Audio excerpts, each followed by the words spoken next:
So this is a very interesting case.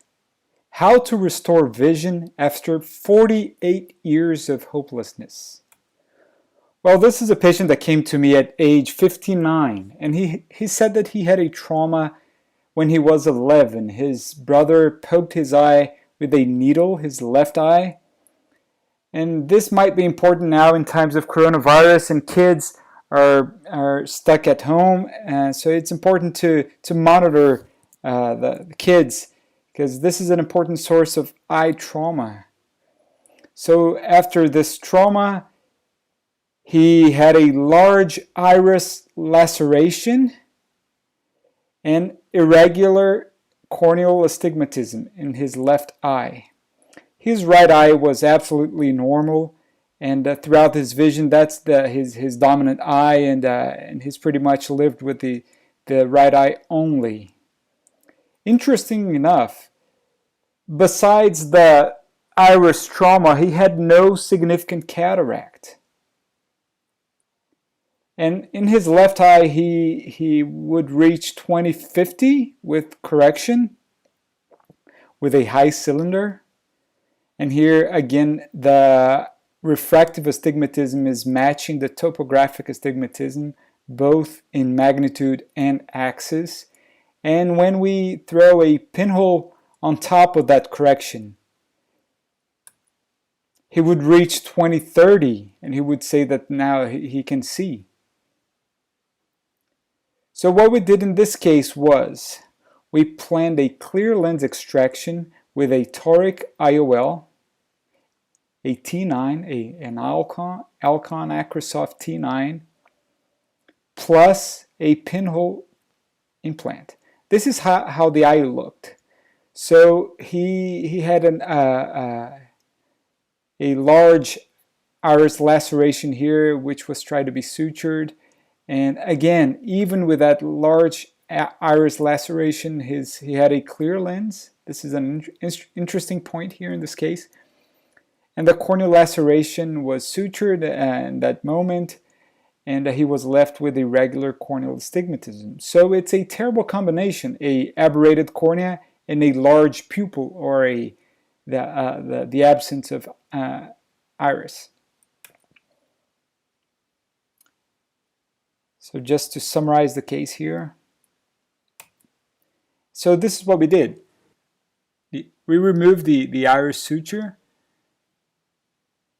and we performed a routine manual capsulorhexis.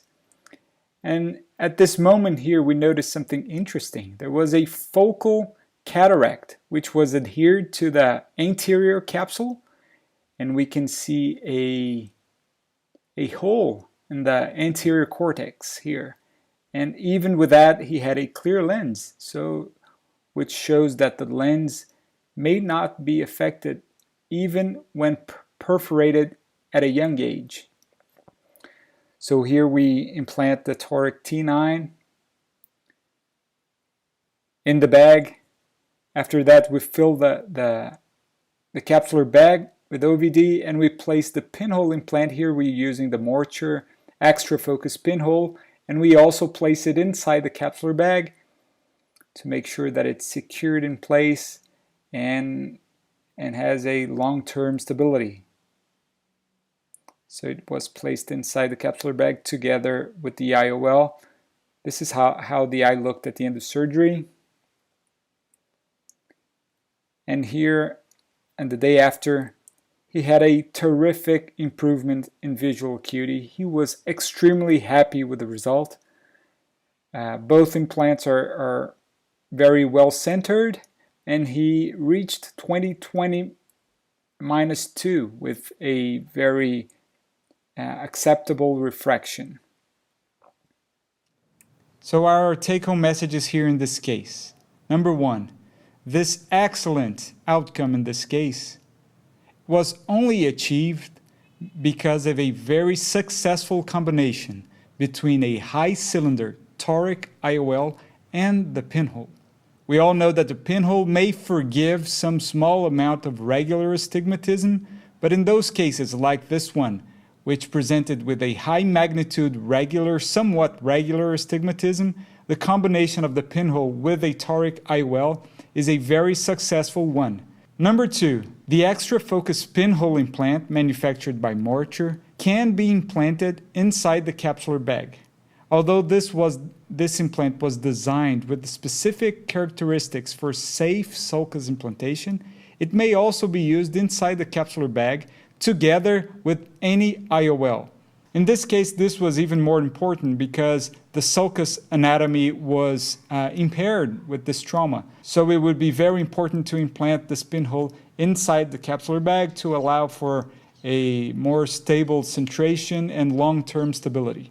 We all have concerns about interlenticular opacification when we have 2 implants inside the capsular bag, but the very thin profile of the XtraFocus, together with a small aperture in the center, which allows aqueous flow between both implants, and a meniscus-shaped occlusive portion, which avoids contact with the primary IOL, allows for a safe implantation inside the capsular bag together with the IOL.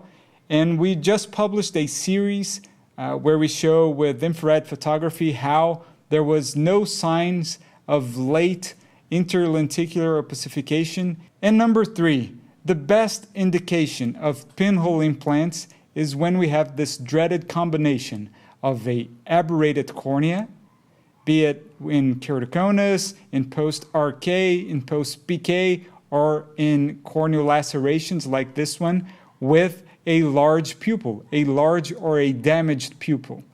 All right, so that's it for today. Thanks for tuning in, and I hope to see you next time. Bye-bye.